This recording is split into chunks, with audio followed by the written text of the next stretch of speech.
சுறா கைடு 12ஆம் வகுப்பு பொதுத் தேர்வுக்கான புதிய பதிப்பு தற்போது பரபரப்பான விற்பனையில். மாணவர்கள் பொதுத் தேர்வில் அதிக மதிப்பெண் பெற உடனே வாங்குங்கள் சுறா கைடு.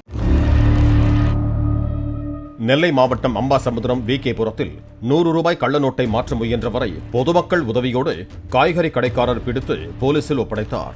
கடையத்தைச் சேர்ந்த ஆசை தம்பி என்ற அந்த நபர் ஏற்கனவே கள்ள நோட்டை மாற்றச் சென்றிருந்த நிலையில் மீண்டும் வந்ததால் அவரை கடைக்காரர் அடையாளம் கண்டு சுற்றி வளைத்ததாக போலீசார் தெரிவித்தனர்.